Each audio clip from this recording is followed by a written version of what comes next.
All right, so this is Drew Tom once again from AMLE, and I'm joined now by teachers and administrators and staff here at Hudson Middle School, and we are going to talk more about the Focus program here at this wonderful school from their perspective. So we've heard it from the kiddos and what they value about the program, and so now we're going to hear it from them. All right, so the first question is, first of all, thank you so much for the wonderful article about Focus, and you start your article off by talking about instilling a love for reading in your young adolescents. So why do you think, not to start with a negative, but we'll go ahead and go there, we'll get real. So why do you think that some kids have lost that love for reading, and why is it so important to rekindle that love here in the middle grades? What do you think? Don't be shy. I think they get so many books that they're required to read that they start losing the time where they have choice. And then it becomes more laborious. They just like, oh, I have to read this. This is just, I'm required to. So they're getting it done. It becomes a task, not something that they enjoy. Where when they're little, they're picking anything they want, and they get to, stop whenever they, like, I'm done with this book, and they can pick and choose. And as they get older, it's you have to read this, you have to read this, and without that lack of choice, I think they really start to almost despise reading for some of the kids. Okay, so lack of choice can hurt that, okay?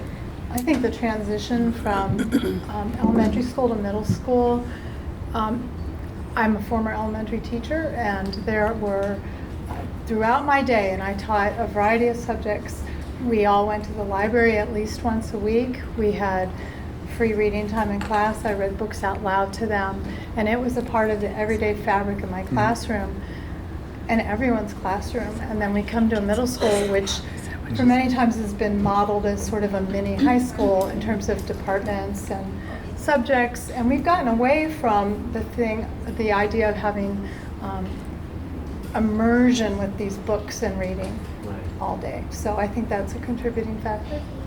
Well, thank you for that. The elementary school perspective is so valuable in that space as well. Yeah. Students have so many different things pulling their attention these days, both in school and out of school. And it's not only technology, but there are so many different ways for them to gain information or gather facts. It's all right at their fingertips, or TV, or whatever they're busy doing. So books have been one way to gather information versus it used to be one of the primary ways to gather information. Right. And even the way our society is changing now with technology and texting and tweeting and just little bursts of information here and there, to sit down with a book for 15, 20, 30 minutes is a challenge to a lot of these kids, because they're just used to quick little text. And even the articles I assigned for science, it's very difficult to find a science article now that is longer than a couple of paragraphs, because they shorten everything, condense it, to keep the interest of the children. But at the same time, I kind of want them to find journal articles that they can read, that more lengthy articles that they can glean information from, instead of just these short little blurbs or summaries of the articles. Right, so the shrinking attention span and the changing nature of reading for kids as well as for all of us too. And I think just to put on a simple level, kids nowadays are just so busy that they just don't have the time just to relax, sit in bed and get involved in a book. So it kind of, it's worked out well here that we've given them that time. Right, yeah, exactly right. So reading is sometimes seen as an interruption of activity, but we're just talking with the kids and with you all already that reading is seen here as something that's active and social, and kids have choice and voice in it too. Why? I mean, clearly reading could be handled at the high school level, getting them rekindled with it there, but why is it important at the middle school level in particular to rekindle a love for reading? Why now? I think if we want students to move forward carrying that idea from elementary school into high school, if there's a 3-year gap where they're not reintroduced to this time period where they can relax and enjoy and escape and learn something, and the freedom to say, I don't really like this choice book. I'm going to put it down. I might come back to it some other time, and I might pick something brand new. If we allow that 3-year period to go by, we might lose people who would normally develop a lifelong love for learning. or develop later on in life this love of learning Right. and reading. I just think if we give them that 3-year time period, that's hard to recoup. Right. So rekindle it now. Don't wait. Anybody else? Oh, I think a lot about identity when I think about middle school, and as a media specialist, when I am purchasing, I am constantly aware of trying to make sure that there's a variety of connections that can be made with the reading choices that are available here. So that's very important, I think, in trying to make the connection and help reinforce identity for kids. How do you stay on, from a media center specialist perspective, librarian perspective, how do you stay on top of the latest current, like, what are young adolescents, how do you manage all of that? It is quite a job, but I absolutely love it. So I am involved in all sorts of listservs and all sorts of social media and networking groups. And so when making choices, I'm constantly counting on those kind of resources when we are purchasing. It's a challenge, but I'm up for it. I really enjoy it. There you go. And as is evidenced by the many voices around this table, it's not just one person's responsibility or voice in the chorus. It's everybody singing together, which goes to the next question about the team. So there's a team here, right? There's a focus committee or a literacy committee. So and it sounds like from the article you've got a great team working on literacy at Hudson Middle School. What makes them such an effective team, and what challenges have you faced, and how have you handled those challenges and triumphs? What about the team? What do you got here? What makes it so special? And don't brag on yourself. I know it's hard to say why you're so wonderful, but go ahead. I think everyone has the common goal of putting the students first. And when you have that common goal of the students, no matter what your background is or what type of genre you like to read, it's your common goal is the students and what's going to be best for them within this program. And I think that's what drives the committee. Excellent, excellent. And I don't help noticing that physical education is on your name badge there, and there are many people who might say, well, gosh, physical education and reading, how do those two worlds connect? So from your perspective, how does reading and physical education fit in? Well, I think it's a great thing if, we cover a variety and array of different sports and things like that, both within the U.S. and both internationally, and, something that hopefully catches someone's interest that will allow them to reach out and learn more about that specific sport. For example, we're doing soccer with the 6th graders right now, and they're all within teams, and they all have a country, and as part of their team, they have to kind of research that country and give us some facts about that country. So there is a little bit of reading involved outside of the class as well that they bring back into the class. Excellent, excellent. I need to give a shout out to Eric. His focus group is here in the media center, and I got to tell you, Eric is so involved in his own reading, and he is such a role model for the kids that are in his focus group, and you can see that the kids are paying attention to what he's doing, and I just every day I am so impressed with you. I just learned to read too, so thanks. Great. Well, thank you for raising the praise there, and that clearly is it spills over to the kids and their own enthusiasm for reading. So well done. Anybody else with that one? What makes this team, or how important is it to have a team working on this instead of just like a couple of folks here and there? Well, what I love about this group is they are just true teacher leaders, and so willing to try a number of new things, and they often will try things in their focus class that then carry over into their content area classes, but they're also sharers. And they don't just keep that information to themselves or their own class. They want to share and they want to learn from others. So it's just such a collaborative team. I have learned so much from them, and really our program has become what it is because of them. Go. And to piggyback off that, the sharing is important. So, we have a database of activities. We're all busy as teachers, and adding other things to our list can be stressful. But we have a database of activities that we can do with the kids. So if you're stressed and you're busy, you can just go to that database, pull it up, and pull out an activity. And so little things like that, we've shared at our staff meetings just to get the word out there, and that's helped greatly with teachers that are struggling a little bit with getting ideas of what to do with their kids during focus. Yeah, and that kind of improvement instructionally or how to deal with focus doesn't happen just on its own. There have to be like structures and places where people know where to go to get support. So that's again another tip of the cap to everybody here at Hudson. So anything else about the team? Are you ready to move on to choice? What do Well, you I was think? going to say one thing. Many of us who are teaching science and social studies, while our math and language arts teachers are working with students who need intervention, many of us come from either elementary backgrounds or language arts backgrounds. So it was a very easy transition for us to move into this area of a focus of literacy in a dedicated time during the day. And I think it's easier to have those conversations with your colleagues then, who might come to you and say, gosh, I'm not sure what to do now. We've each picked a book, or even, can you recommend a book to me to read during focus? So having that background is definitely helpful. Right. So I know that around the table we also have, obviously not just PE, but we have science and social studies and teachers as well. How has focus changed your perspective on literacy and reading in your content areas or just overall? What do you think? Well, I could start. Right. And Sean, There's what kind do you of teach again? science. Okay. There's kind of a little bit of maybe a joke of the school is that when this all started, I'm a science teacher. There's a reason why I'm a science teacher. I was never a huge language arts fan or never a big reader myself.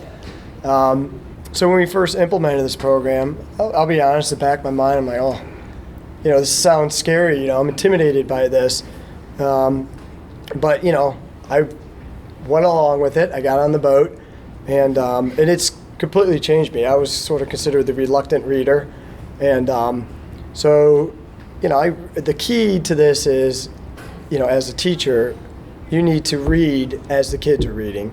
So, I picked out a book, I talked to some kids, said, all right, give me a good book to read.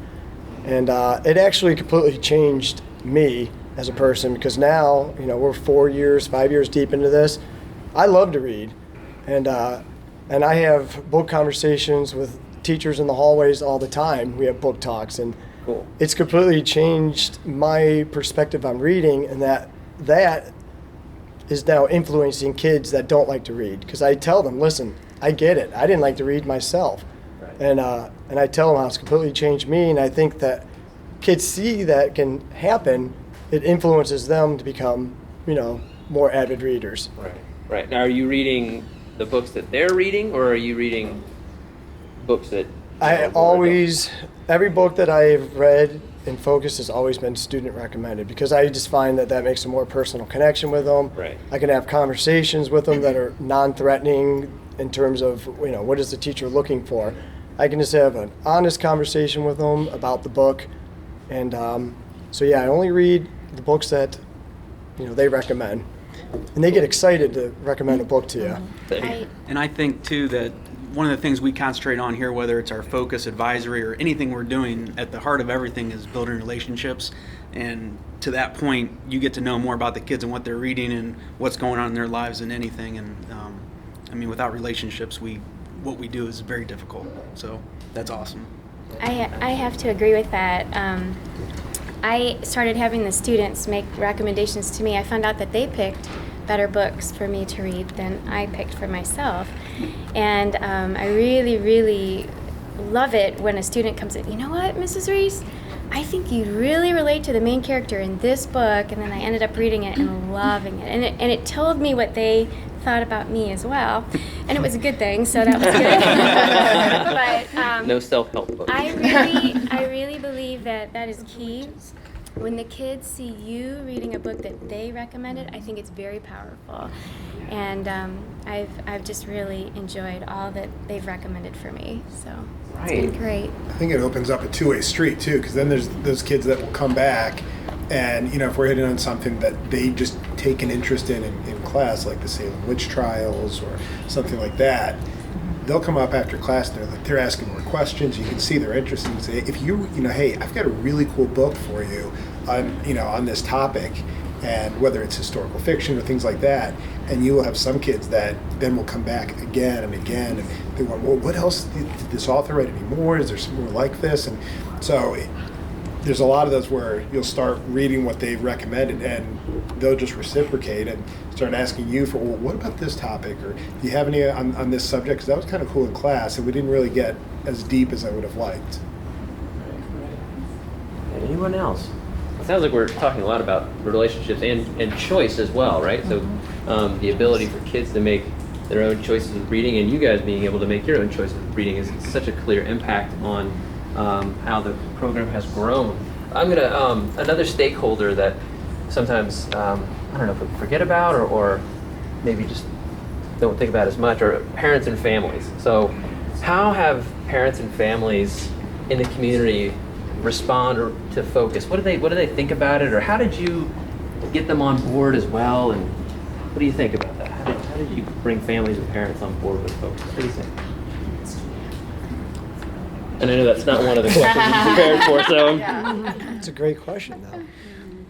When we first implemented Focus, it actually became a period where we had a lot of choice for students. It was not literacy based, and so we had a number of activities going on, but they were all so different. A student had quite a different experience on one particular team than maybe another, and we realized that the ones that were most impactful and most engaging for students were the ones where we were basing it on some type of literacy activity, whether they were reading a whole class novel or doing some type of book club activity. And in connection with really many members of this team, we decided to spend a year devoted to literacy. And we all read a book by Donna Lynn Miller called The Book Whisperer, which is a phenomenal book and really the backbone of our program. In fact, I think it was a recommendation from Bobby that you had in one of your courses. I think it changed our whole perspective and really put what we have in place at the time. And at that point, we then shared with families that we were making a change, and we provided some research along with some of the quotes that are most impactful, just small quotes from Donna Lynn Miller's book. As the program has evolved a little bit, I mean, it still honestly is somewhat similar to that first initial year when we went in this direction.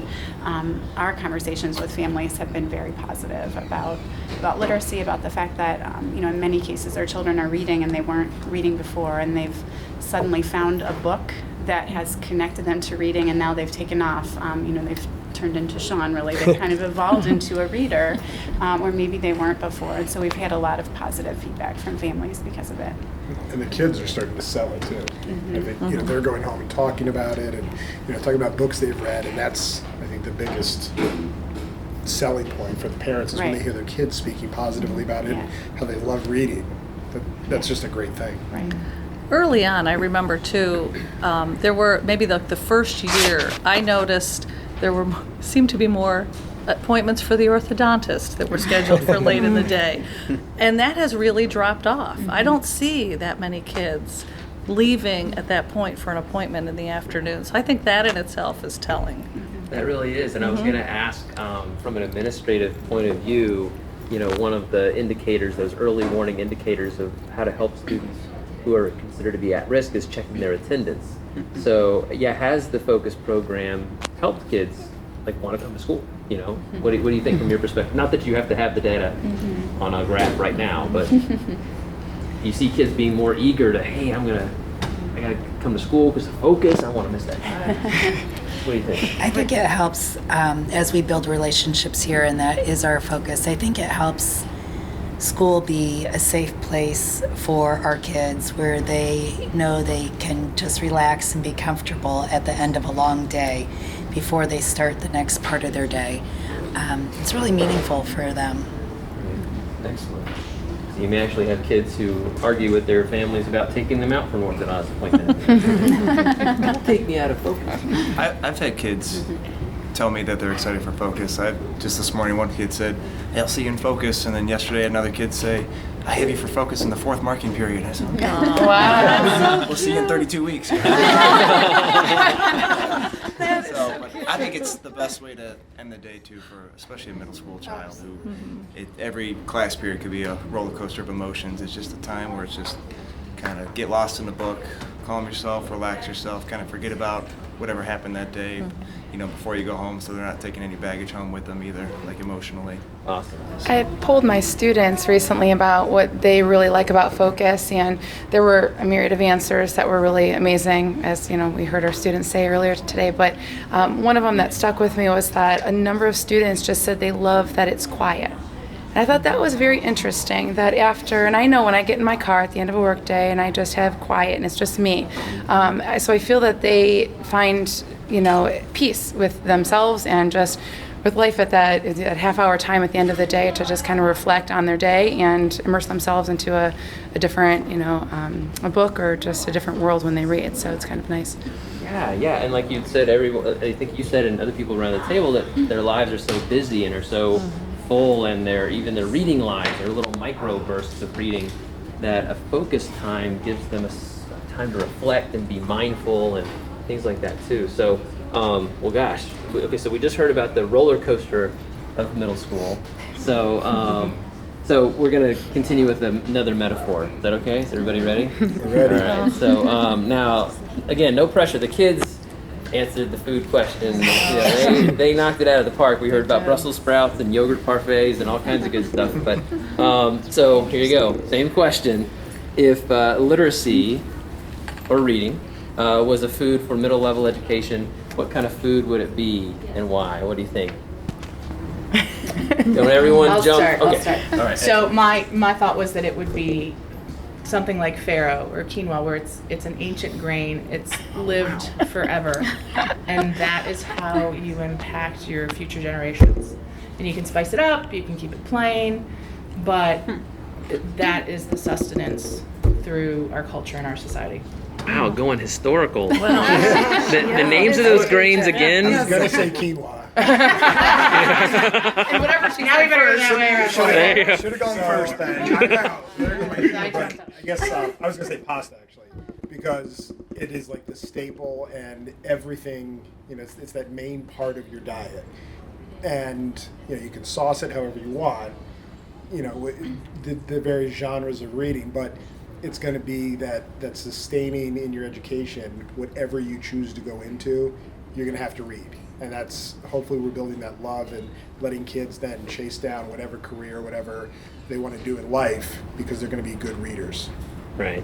And like good pasta, it has to be cooked just right and with warmth and care. Right. There you go. That was the rest of my answer. Sorry, I didn't mean to steal your thunder. All right, you want to go around the table? What do you think? Yeah, so I am thinking more dessert based, and was thinking about a local spot in town that is a favorite of my kids and me. We have a frozen yogurt shop called Lulu's, and I'm just picturing the wall at this frozen yogurt shop where there's such a wide variety. Really, anyone can find what they'd like. And then once you choose your yogurt, you're off to the toppings bar and can add as much as you'd like there. So what I'm connecting with is that in my mind it's healthy. I don't know that it's really healthy, but frozen yogurt is healthy. But it is also so much fun and just such a variety for anyone to find exactly what they're looking for. Excellent. And frozen yogurt is full of culture, and you've built a culture of reading here. There you go. See what we did? It's a great answer, Kim, because I was going to say dessert tray. Nice. We read 5 books at home with our son before he goes to bed, and it's just the thrill of picking out 5 books and all the options and all the choices that you have, and it's exciting, and it's the rush of sugar that you get, and it's just exciting, and it's your choice, and That's great. That's great. Sweetness for the mind. All right. What do you think? I wasn't gonna really go food, but I was gonna go like kind of water. It's an essential nutrient to what everybody needs. I mean, educational, you've got to be able to read and retain knowledge, and having the kids have a choice to read wherever they want, or if it's something they have to read to, do well on a test or anything like that. It's just essential for everything we do going forward in our lives. So Excellent. That's what I picked. It's a clear choice. I was going to say pizza, not because it's my favorite food, but also because I think that anyone can like pizza, and most people do like pizza. It just depends on what toppings you have on it. So you can tailor it, kind of like we've been saying. You can tailor it to the needs of the student and what the person likes, and anyone can like pizza as long as they have the right toppings on it. There you go. No matter how you slice it up. All right, what do you think? Oh my gosh, I've gone back and forth. I'm going to say it's not necessarily a food, but it's a home-cooked meal.